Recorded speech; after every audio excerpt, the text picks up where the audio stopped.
This is Film Talk, where we interview the brightest minds in filmmaking 5 days a week. Do you need a great camera for your next shoot? You may want to consider the world's lightest handheld Super 35 digital film camera, Blackmagic's Ursa Mini 4.6K. The Ursa Mini boasts a 4.6K sensor, global shutter, and up to 15 stops of dynamic range. It's perfectly balanced for handheld use and comfortable enough to be used all day long. Scene one, take one. Film Talk Nation, we are greenlit for yet another great show. Vanessa Frank here, and I'm excited to bring you our featured guest today, Pen Densham. Pen, are you ready for your close-up? I guess I am. I always say that I'm more a hero of the actors in terms of I hide behind the camera and let them take their close-ups, and I know they love that. In fact, I've always been in awe of actors because I send my script out to get rejected. They actually turn up in person. So, I know, right? without them, we'd have no industry. Well, today you are going to be getting your close-up. It's unavoidable. All right. Pen Densham is the twice Oscar-nominated writer, producer, director of movies such as Moll Flanders, starring Morgan Freeman and Robin Wright, Houdini, starring Mark Ruffalo and Emile Hirsch, and the box office smash hit Robin Hood, Prince of Thieves, which was the second highest-grossing film of 1991. In addition, he is renowned for his television revivals of The Outer Limits and The Twilight Zone, for which he earned the unique distinction of being named number 8 in Cine Fantastique's list of the 50 most powerful people in science fiction. And Penn's production company Trilogy Entertainment Group has produced more than 400 hours of network and primetime programming. Its combined gross between film and television product is more than $1 billion. His documentaries, which include Lifetime's 9, have garnered over 70 international awards, in addition to a medal from the Queen of England for his contribution to the arts of Canada. And Penn is also the author of the book Riding the Alligator, Strategies for a Career in Screenplay Writing and Not Getting Eaten, which includes supportive essays by screenwriters such as Shane Black, Oscar-nominated Nia Vardalos, and Oscar winner Eric Roth, and which received positive reviews from Oscar winners Paul Haggis, Ron Howard, Jeff Bridges, and Morgan Freeman. Penn, it's an honor to have you on the show today. Well, you go. That's a very long list. Thank you for reading all that. You've been a very busy man. Yeah, I've just been driven. I think that there are some people born with passion to do this, and it's like casting spells with your life. I'm no good at being an employee. I can't do what other people want me to do in the order they want them to do.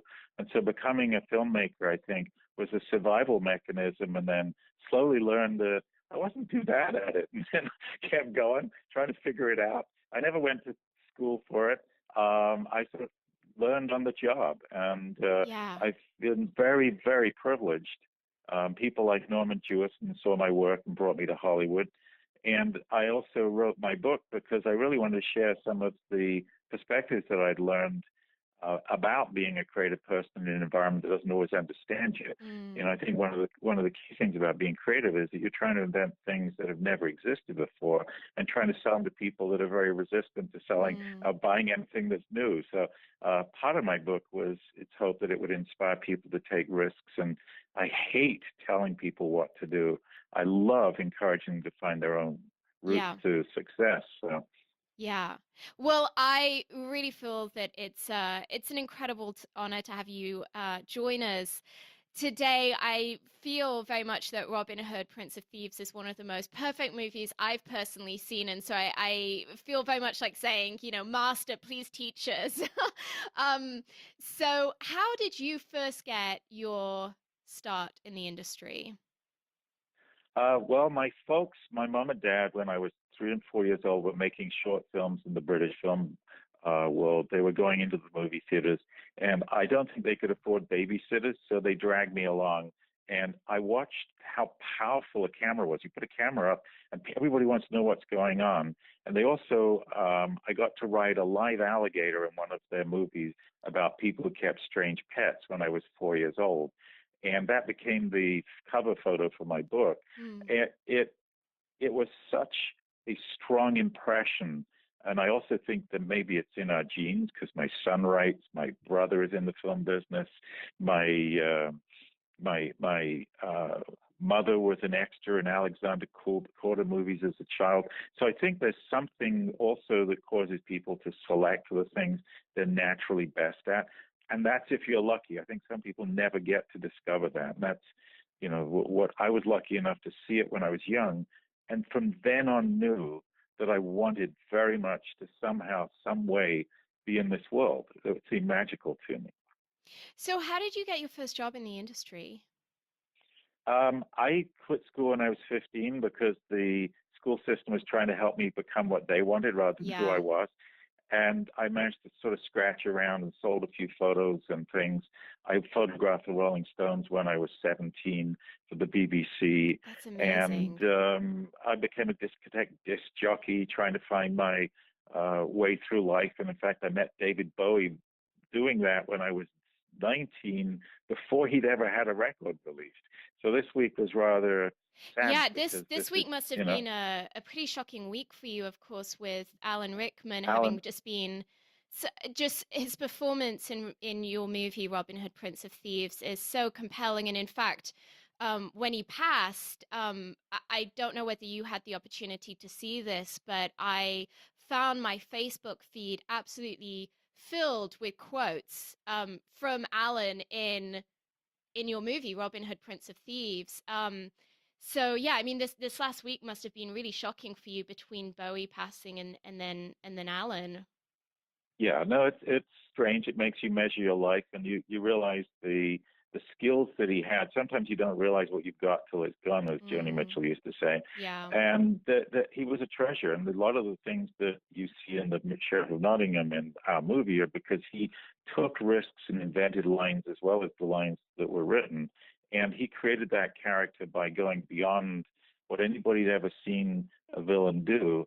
And he taught us that an audience was willing to accept this kind of larger than life, more Mm. idiosyncratic, enriched way of looking at a hero as a villain. And I think it really played well. Oh, there's some I incredible one-liners that he yep. comes out with in the movie that you kind of just want to play again and again because they are so good. Well, he delivered them, and sometimes he actually we worked with a lady who was trying to write one-liners for him so that he had them. But the movie itself, as much as I want to take all the credit possible, is actually a wonderful collaboration. My partner John Watson and I worked on the script together. We had great input from the director, and obviously, Kevin Costner gave great ideas, and so did Morgan Freeman. And we're still friends with those guys, and it's a team experience. The final Mm. film is richer than the individual efforts because of the collaboration. Yeah, I mean, for me, there were just so many moments in that movie that felt like a perfect example of what one should do at a particular plot point. And I really felt watching it that if I was teaching a class in story structure, screenwriting, this for me would probably be one of the movies that I would pick as illustrative moments of so many of these theories that are taught by your peers. We again, we learn on the job to some degree, but that movie reflects a certain theory that we have, and I created a way to try and understand what makes a movie mechanically work. Come to the conclusion, which is kind of wacky. We're biological creatures that live in social environments, and they've actually discovered that our faces move, mimicking the expressions on people around us while we're listening to them, which creates empathy. And Mm. and I've come very strongly to believe that great performances work because they trigger those mirroring systems, and they actually tie into our pain systems, believe it or not. Mm. So what then you ask is, what are we doing when we're watching a movie? We're actually learning. We're learning Yes. about ourselves and how to modify ourselves. So then we look at Robin Hood adventure, but also we're looking at it the story of somebody who's spoiled, petulant, rich, Mm. and what happens is that he goes to a war that his father asked him never to go to, comes back, finds his father's dead, and that he is angry and selfishly tries to get the woodsman to wreak vengeance for him, and then brings hell down on them, and then learns that he actually should stand by these people and become the person that defends the future of their children. That's the story we actually wrote. And that's the internal journey of that character. And frequently when you're writing, if you write the internal journey, the lesson that they're learning, then that movie's contributing more emotions to the process of viewing the actor, and you feel more involvement. And we call these internal journeys nuggets. And most of the time you read scripts by people, they don't really have this nugget, but it's really a simple thing. Your story is usually about somebody struggling with some kind of difficulty and then figuring out how to overcome it, and in the process renewing their own persona. And that's Joseph Campbell's process. He says that all the different stories that he studied all have a universal theme and all have universal steps, including what he called the belly of the beast, when the character crashes and then is reborn, as he says, with new information. And I love telling stories that include these steps, which is very simple. You just really know that a selfish person is going to learn generosity, or a person who is unable to share is going to learn that by sharing they get more. And by simply looking at a film, then it's some way to help you to write it, because you now know what you're trying to achieve with it, and it makes the journey seem easier to go out and create it. Absolutely. And I thought that Kevin Costner did an incredible job of portraying that very petulant, spoiled young man who has that realization that he's actually there to serve people rather than to be served. Pen, I really want to ask you about this whole process of adapting folklore or adapting a known property. You've done this a number of times in your career. You did it with Robin Hood, Prince of Thieves, where you took a incredibly well-known story and brought a fresh take to it that audiences absolutely loved. You did it with Moll Flanders. You did it with your kind of reboots of The Outer Limits and The Twilight Zone. How do you strike that balance between staying true to the original story while finding a fresh take on it and something that's going to be new to the audience? I think, again, we're coming back to what's going to sound kind of wacky, but these are, in a way, you're looking at what is the purpose of a story and the reason that it's existed for so long, and what are the things that are still pertinent and still real to an audience today, and in human terms. And Romeo and Juliet is never going to go out of style, because young people meeting each other and falling in love and trying to create a bond so they can have children together is perpetual. And so the interpretation might be that you do it in a rock movie, or you do it in a played out between Aboriginal natives, or in order to give it a freshness. But the true underlying elements are these basic things that human beings struggle with and want to understand. So Robin Hood, to me, is a myth, whether it's Seven Samurai, or whether it's Magnificent Seven, or it's Snow White and the Seven Dwarfs, or it's Robin Hood. Or if it's Star Wars, these are groups of people who are underdogs going up against a greater system and learning to collaborate with each other in order to achieve it. And so, for me, writing Robin Hood was a personal mission, because I had a child with my wife, and watching them growing up in a world where you wanted altruistic heroism to be more present. And so by writing a Robin Hood story where a Muslim and a Christian work side by side to achieve a greater good, and by showing a baby being born in the actual story, and I cried when I wrote that scene, and it was mythically my son being born in an emergency cesarean. And so I was touched by the needs to write these things, and at the same time, the Robin Hood story is always something I loved. I mean, Errol Flynn used to blow me away with his energy. He looked like he floated above the ground in that movie with so much energy. So it became a message movie, but it became a quiet message movie. And I think that when you're passionate about something, you infuse it with more of your extraordinary personal knowledge. You're not quite sure what it is coming out of you. You surrender to it. And those things are better than the things you calculate to write, because you have a market and you're going to try and hit the buttons it's supposed to have. My Houdini, my Robin Hood, my Moll Flanders reflected on my life experiences as they came through me, but I was still using the foundations of those pieces, but not slavishly, allowing myself to make discoveries with them. That's beautiful. And on a practical sense, if you look at, just if you're a writer and you're a creator, if there is a mythological story, if there is a something that's existed for generations, it means that it's more potent and it's speaking to human nature. But it also means that you can own that material without having to option it. You already have a predisposed audience to want to know about it. And so, whether it's Aladdin or whether it's William Tell or whether it's Leif Erikson or what if you have something that's previously existing and you can use that, it means that you're working on something you own. And therefore, I've had frustrations with the studios writing scripts that they owned and then finding that I couldn't get them back in turnaround in order to get them produced, which then made me want to actually write things that I kept my own ownership of, so then I could try and find ways to get them made, which was the goal of them, obviously. Yeah, absolutely. Am I right in thinking I heard a rumor that you paint? Is that correct? Well, actually, I use a camera to create impressionistic Yes.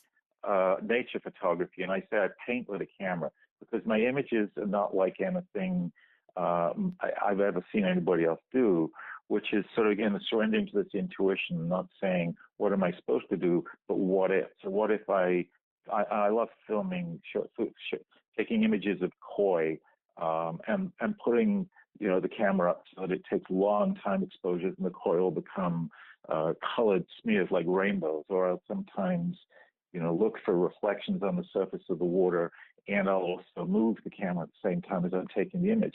And these create very impressionistic, very organic, and very ethereal images that are, again, casting spells. My thing with photography was, most of my life I was trying to take the perfect photograph, which was sharp and which was perfect, which was National Geographic.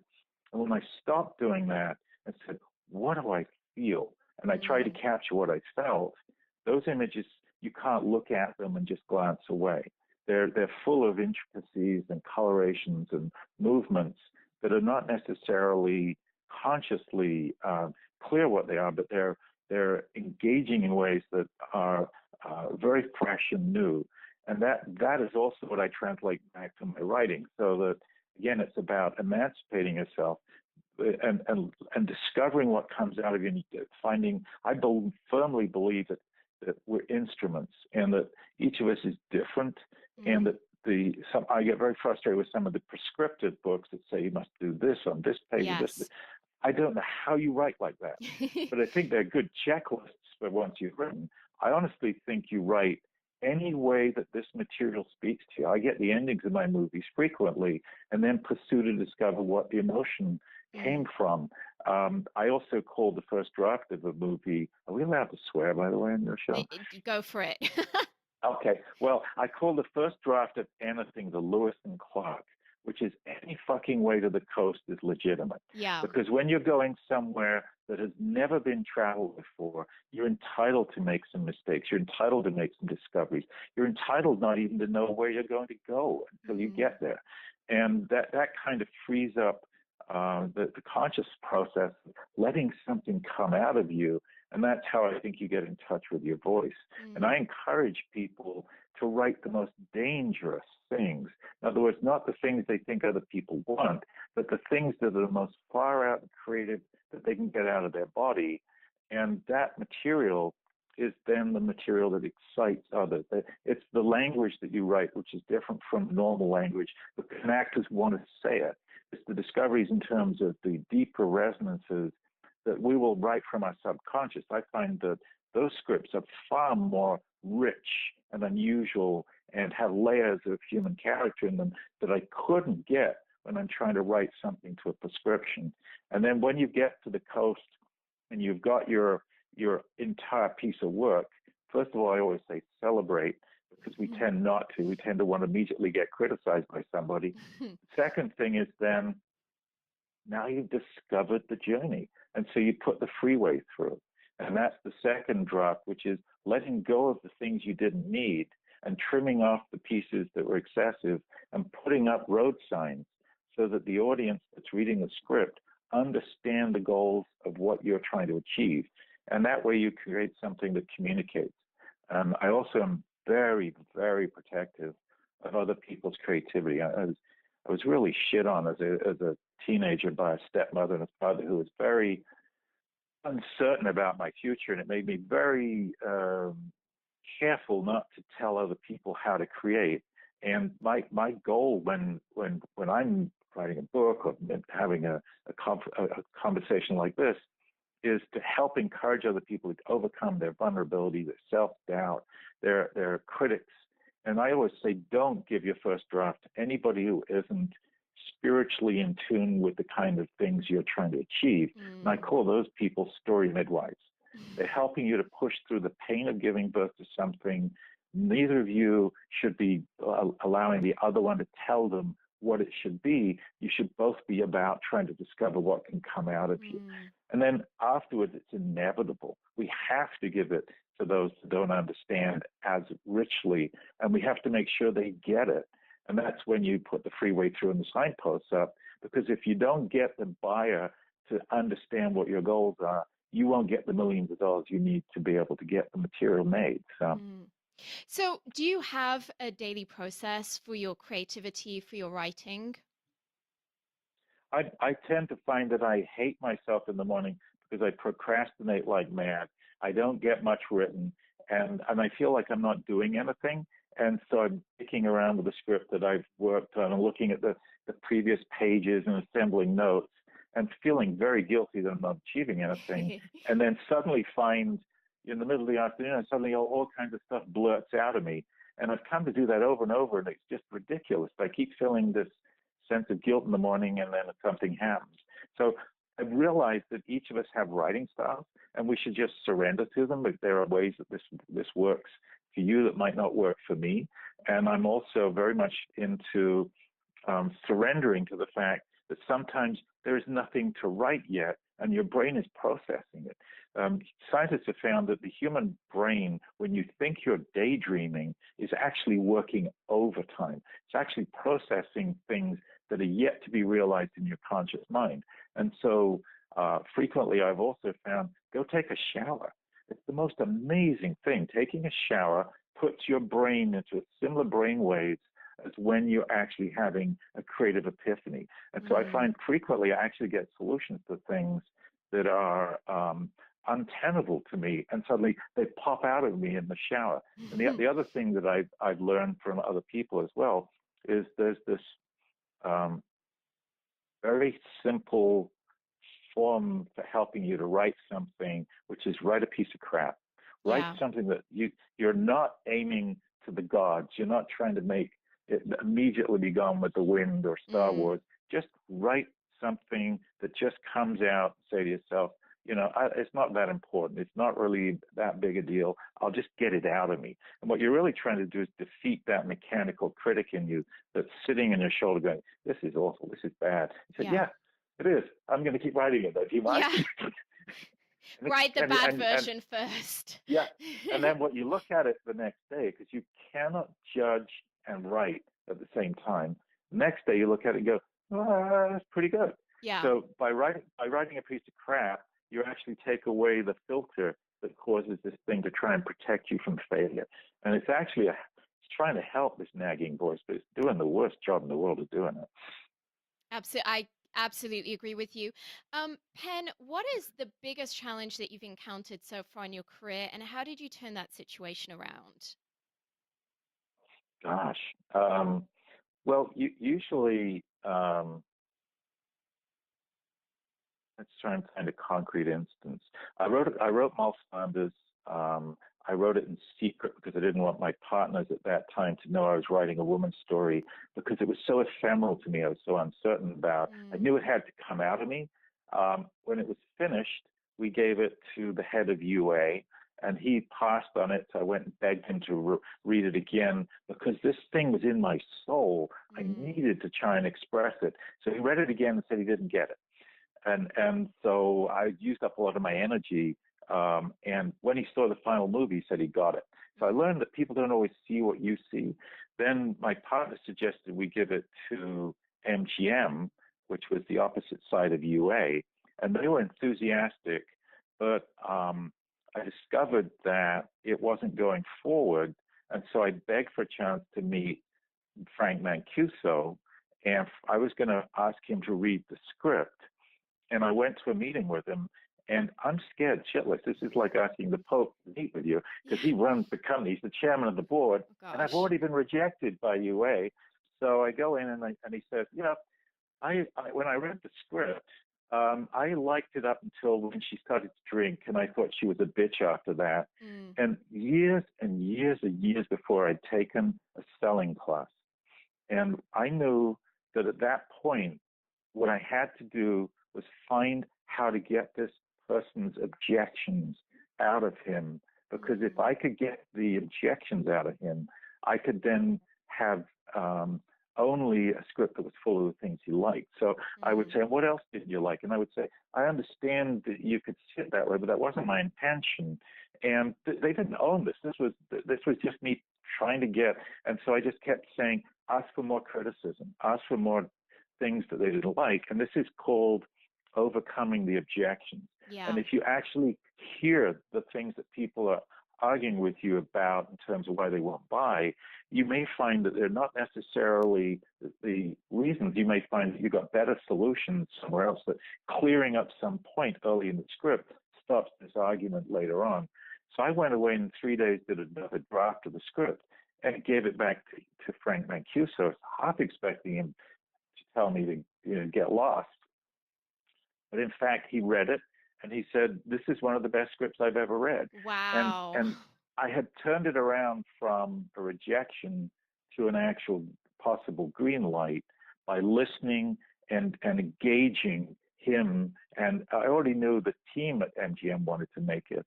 And so we were able to turn around that basis of finding solutions by listening and asking for what the problems were. So eliminating the objections, that salesmanship thing, when you want to run away and hide, you really do. Yeah. That's incredibly inspiring. Pen, what's one thing that you really wish you'd known earlier in your career? Gosh, that's a great question. Let me see if I can even answer it. I think strangely, I think I'm a lot better than I am. In other words, I doubt myself so much more than my actual need to doubt myself. And that's why I like to give back to other filmmakers and other creative people. We're an extraordinary part of the human spectrum. We're magical. We think in different ways. We're not necessarily grounded. And so we also, the engine that is creativity, this what if, this maybe, this discovery, is also the engine that creates anxiety. So we can doubt what we've created as equally well as we can create it. And the overcoming of that doubt is the first thing you have to do in order to be able to go out and succeed. And it took me a long time to realize that I'm actually pretty good at what I do, and it's naturally in me, and I'm doing it even though I don't feel like I'm necessarily the best, that sometimes what other people look for in you is there, and you're just more critical of yourself than they are. And so I'd say my biggest personal message to others is the thing I say to myself, is that my errors of omission, when I cowered it out of taking a risk, when I self-doubted out of taking a shot with something, the things that haunt me for the rest of my life, as opposed to being slightly embarrassed or slightly rejected, but actually trying to achieve something. The first system is 100% guarantee of failure. And the second one is, once in a while, extraordinary things things happen. Yeah. I managed to get Les Moonves to give me permission to revive the Twilight Zone after he said no 4 times. It's amazing. And and that was going back the first time. I had this idea. It was the 40th anniversary of Twilight Zone. Could we put something on the air? And he said, yeah. And then he said, no. And I said, why not? He said, well, anthologies don't work. And so I wait for a while and I go back to him and say, I've actually thought about that. Anthologies do work. We have 2 of them on the network and they've been #1 shows. And that was 60 Minutes, which is the same host, different stories every week, and Unsolved Mysteries. Same host, different stories every week. Twilight Zone's the same idea. No. Go back to him again. We showed him a clips reel of extraordinary things that we managed to do on the budgets for TV and the Outer Limits. And I thought maybe this would show him that we could really make an extraordinary show and it would work. No. And so then I'm sure that I'm never going to do the Twilight Zone. And then Les took over UPN, and their #1 show was Star Trek. And I knew that they had to have a companion piece to that because they were trying to build the night. I didn't have the courage to go back. So I tried to persuade my partner, John Watson, to go back to Les and pitch the idea. Let's put it in it. No, John wasn't having anything to do with it. It was mine or nobody's. And I couldn't, and I suddenly realized I knew how to do it. And that is that instead of having an error of omission, I just kept going until I had an idea. My idea was really quite simple. I wrote him a letter that was more or less, Les, so help me. I swear I will never mention the word Twilight Zone to you ever again after this. How about making it a companion piece to Star Trek? I honestly believe we were in his office the next day. He gave me 10 days to write a presentation, a short version or whatever, and I wrote a 1-hour pilot in that 10 days because I didn't want it to slip off the hook. And I believe we were shooting it within 50 days of that meeting with Jonathan Frakes directing the pilot. That is amazing. I really feel that so much of us need to be reminded, as you've just so aptly done, that the need to get over the imposter syndrome is just one of the most important things that we can do for ourselves in terms of unblocking our potential as creatives and as professionals.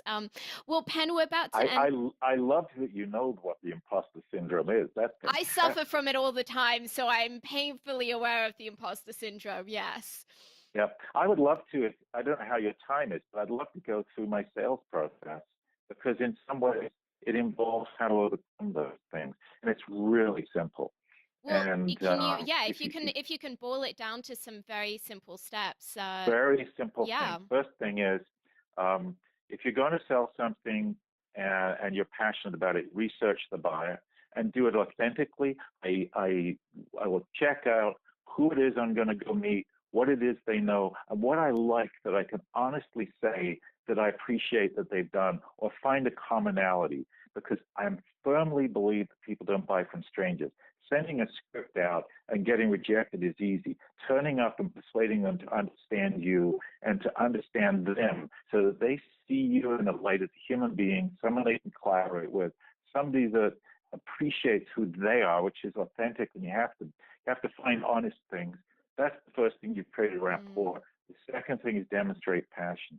Passion creates it. You can see people change when you get excited about this thing that you totally believe in. And our nature is to be curious to see if we can also feel that experience. So passion, number 2. I haven't pitched anything yet. Number 3 is define what you're selling in terms of success for the buyer, not for your success. And so I use the analogy on pitching a story that came about because my wife had nightmares that kept her up all night. And then she told me, and I couldn't sleep, so I decided to turn it into a script. Now, I've got you because of the passion, it's different. And then I say, and the movie is like halfway between Alien and The Exorcist. And I put up 2 goalposts. What development exec wouldn't like to have either one of those? And then I pitch my story, and it's totally hypothetical, but I say, my story is a defrocked priest. NASA comes to him and takes him to the moon because they found the devil's bones up there. And what I've done is by steps, 4 steps, You identify your buyer, you make friends with your buyer in an authentic way, you demonstrate your passion so the excitement is there, you define what you're selling in terms of successes that they would want, and then you sell the project as simply and as elegantly as possible. Not a long meandering process, but you try and put the things that are the most important and exciting into your pitch, because a pitch is a conversation. It is not a train running on tracks going to all the stops. And you're engaging your buyer in conversation about what is the things that make them want to participate in getting this material to the screen. Pen, I just have visions of hundreds, if not thousands, of listeners rapidly scribbling all of this down as you speak, because I feel that what you just shared is worth probably many months of film school wrapped up into one perfect 2-minute summary. Well, Pen, we're about to enter our final act in which we're going to be getting some of your top recommendations. But before we do so, let's take a brief moment to thank our sponsors. When you're putting together that masterpiece movie, the coloring is a major creative decision. It can make the difference between whether the audience interprets your story as warm, cold, dark, or light, and it can help define the genre of the film. Here's a quick tip. Horror movies tend to have blue tones, romantic comedies tend to have warm tones, apocalyptic movies tend to be grey and washed out, movies in which reality is off kilter tend to have green tones, and action movies tend to feature a lot of teal and orange, particularly in their artwork. The Emmy Award-winning Da Vinci Resolve from Blackmagic will help you get that perfect color for your next production. The Da Vinci Resolve 12 combines professional non-linear video editing with the world's most advanced color corrector, so you can now edit, color correct, finish, and deliver all from one system. The Da Vinci Resolve is completely scalable and resolution independent, so it can be used on set, in a small studio, or integrated into the largest Hollywood production pipeline. From creative editing and multi-camera television production to high-end finishing and color correction, only Da Vinci Resolve features the creative tools, compatibility, speed, and legendary image quality that you need to manage your entire workflow, which is why it is the #1 solution used on Hollywood feature films. Pen, welcome to the final act where you'll be sharing some incredible resources and mind-blowing answers. Are you ready? I hope so. Sounds overwhelming. Pen, if there's one book for our listeners that you could recommend, what would it be and why? Oh God, that's going to sound like I'm going to be obnoxious, but I would honestly say read Riding the Alligator if you are an aspiring creative writer who are uncertain about your goal, because it is written from the heart. It is not a calculated book. I didn't think I needed to hit a mark. In fact, I don't need to write a book because I'm still out there making films. But what I did was my partner John asked me if I would like to teach a course at USC. He loves it there, and I thought, okay, I'll go and see it. But one of my ex-executives had also said, you have to write a book on creativity. I've never heard anybody else explain things like you. And you go, yeah, I'm going to write a book. Sure I am. So I actually went and wrote the first chapter and met with the MFA students in the class I was teaching, which was the class about selling ideas and pitching them to studios. And so I wrote one chapter, which was on passion. I figured if these students laughed me out of the room, I wouldn't write anymore. So I said to them, I'm giving you my papers, mark me. So each week as I wrote another chapter, trying to figure out what it was that people needed as opposed to me telling them what to do. And so the book evolved with students at USC giving me input. And I also asked them to read, and we gave them 20 different books to read, all the other books in the market that were about the subject of discovering yourself, creating, working in the film industry. And I gave them a very simple rule. I said, give me one paragraph about what the book is about and give me the 10 most powerful points you've learned from that book. And then we'll share them with the rest of the students. And we have 10 books broken down like that in the back of my book, so you can figure out whether there's other books you want to read that are appropriate for your nature and what you're trying to do. Plus, I felt it was very arrogant to write a book on screenplay writing without actually going to the community So I got 12 friends and allies who, like Shane Black and my partner John Watson, and the Robin Swycord, and asked them to write a small statement of creativity and their support for the process that they could share with other people and help to inspire them to understand that it's a collegial process. These doubts are normal, and that this is a magical and unique and sometimes very painful process, but it's definitively worth doing. You don't want to deny yourself that.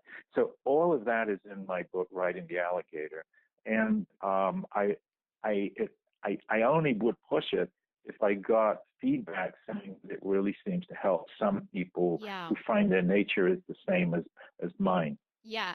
And in fact, you sent me a wonderful ebook called A Creative Person Survival Manual that you wrote. That Yep. I started reading it and I got so wrapped up in it that I was a half hour late actually for a meeting because I just was completely taken by the passion and the veracity of what you were sharing. I felt like it felt like it cut right to the chase, so to speak, on that whole subject of how do you build your passion, how do you keep your passion, and how do you then channel it creatively into your filmmaking process. And do you mind if I were to include a link to that PDF Oh, in our show notes? absolutely. Would that be okay? That would be Yeah, a please wonderful do. gift to our audience. And so I will include that link in the show notes, and I would encourage every one of our listeners to download and read it because this is dynamite content, which I think every single person should be getting a hold of. Pen, if you could recommend a movie for our listeners, what would it be and why? Oh, wow. In terms of modern movies or in terms of old movies? Any generation of movie is fine by me. I'm sort of like, I love the Beatles' Help. It's like Yeah. so liberated and so loose. And when I was like 14, that was the movie that made me decide, absolutely, I'm going to be in the movie business no matter what. So it's ridiculous as that, or it's as wonderful as seeing, Buster Keaton movies because he made visual humor. I love, obviously, like many people, and I just recently looked at both The Magnificent Seven and Lawrence of Arabia. But I'm Mm, also blown away by films like Birdman and The Revenant, where yeah. the language of film is now going beyond anybody's effort I've ever seen before, and gravity, and so I think we're going through an enormous evolution of storytelling as the financial cost of learning how to use film is taken away and the film is being replaced by videos and iPhones, and people are learning another level of articulateness. And I saw Frank Capra once, and he said that we've yet to see a Leonardo's and Michelangelo's in the film world, and I think we're working towards that as the technologies allow the imagination to be Mm, totally free. And I mm, had the privilege of working with Marshall McLuhan, who was the guru of communications in the 60s and 70s. And he said, if you watch an audience watching a movie, they're in a trance and their faces are moving with the characters' expressions on the screen. We now know that that's because they were creating empathy. So one thing I'm convinced of, no matter how creatively the material is put on the screen, if it doesn't have a human journey, if it doesn't have a human struggle in it, it will not communicate. So we'll mm, come back to surrendering to your biological reasons to write will create story naturally. And so, whilst all this beauty of these mechanical systems is there to allow you to write anything that comes out of you, writing passionately from your nature is going to write things that organically communicate with other human beings, move them, make them learn about themselves, increase their chances of succeeding in their own lives. And that's really what we're doing. mm. Um, Pen, I'm so taken with this. I feel like I could spend 5 days just listening to you teach on filmmaking. Do you have a website or an app that you find is particularly useful to you as a filmmaker? Gosh, I sort of what I don't. Well, gosh, I read Deadline and things like that so that I know what's going on in the business, but because I think it's important to have some perspective of all of the ebbs and currents of it. Trying to think of what else, but God, that's a very great question. I don't think I have got Well, the answer that it Deadline deserves. is a great suggestion. Yeah, Yeah. and also, Studio System Insider News. My friends run that, and I write articles for it quite often. And Hmm. they're more about inside the industry. And if you're inside the industry, I would definitely recommend reading it because it's written for and by people who are in our industry. And it's again, the people that did it are people who I've known for a long period of time and actually started working with our company and went on from that to explore their own careers. Yeah. Um, the question I'm about to ask you is purely personal. I absolutely love your photography. I think it's some of the most beautiful art that I've seen in a long time, and Wow. resonates with me deeply. Do you do exhibitions? Do you sell your art? Because one day when I move into a bigger property, I would just love to cover my walls with your photos. Oh, you're very kind. I have a friend of mine who's an artist and an ally who's been pushing me to be more creative. And we have a small exhibit of his of mine in his studio, and I sell. And he pushes me to make them very big and very imaginative. Mm. And we sell the occasional piece, very large scale, to go into people's homes. I've really been doing this for therapy, which is like there's no rewrite, there's no Yes. studio, there's no second guessing. You go out Yes. there and you say, what do I feel? And you do something that you actually discover. And I'm blown away by what I find too. So I'm still trying to find the way that gets to a market that people will appreciate it. So you're encouraging me. Oh, you You're being a story midwife now for my Yeah, oh, photography. Thank you. you absolutely, more people need to be connecting with your art because I think for anyone, particularly for filmmakers, I feel that your art is going to be so resonant with them just because it's that perfect blend of reality and interpretation. And I feel that there's a real joyfulness and a playfulness that, and a particularly interesting use of technology because for me, so oftentimes when I see somewhat similar artistic style, it's normally in fine art. And so the fact that you're doing that through the medium of technology, I think has a particular resonance to filmmakers that's very satisfying. And I would love for more of our audience to get to connect with that. Certainly, if anyone wants to see Pen's art, if they just download the Creative Person Survival Manual that will be in the show notes, there's some beautiful examples of his art in there that I know many will enjoy. Well, Pen, it's time for the Martini Shot. What parting piece of guidance do you want to share with us? Wow. I would say again that the biggest criticism I have of myself is my errors of omission. And sometimes the key to that is I need people around me who I trust and value to encourage me to take my risks. And so it's choose who you hang out with. Don't hang out with the demoralizers, the drug addicts, the people who want to use their own ego to benefit. Hang out with people who you relate to as people that are each taking on these challenges, that understand how hard it is, and it can boost your morale by giving you genuine and honest feedback. I can only go out and fight for what I created when I have other people that I totally trust who told me, hey, it's not imposter syndrome. This stuff ain't bad. And I'm Mm. out there right now with my most passionate script. I've been working on it forever. And I'm willing to go die on the freaking set to get this thing made. And but I needed other people to tell me this is not foolish. Yeah. And I share it. I'm not scared to share it. I just recently did a 12-person read at the Santa Fe Film Festival with a script that I want to get made, and I'm constantly learning from it. But it's the absolute epitome of my gut passion to write and create this thing. Mm. Well, I'm really excited to see that come to life. I really feel that getting to have these few moments learning from a master like yourself has been a real shot in the arm and very stimulating and very inspiring. Well, that's a wrap. Film Talk Nation, in this industry, you're only as good as the people you know. And today you've been hanging out with Pen Densham and myself. If you want to go the extra mile, head over to filmtalkpodcast.com and type Pen Densham into the search bar. The show notes from today's show will appear along with everything we discussed, like Pen's recommended book and movie.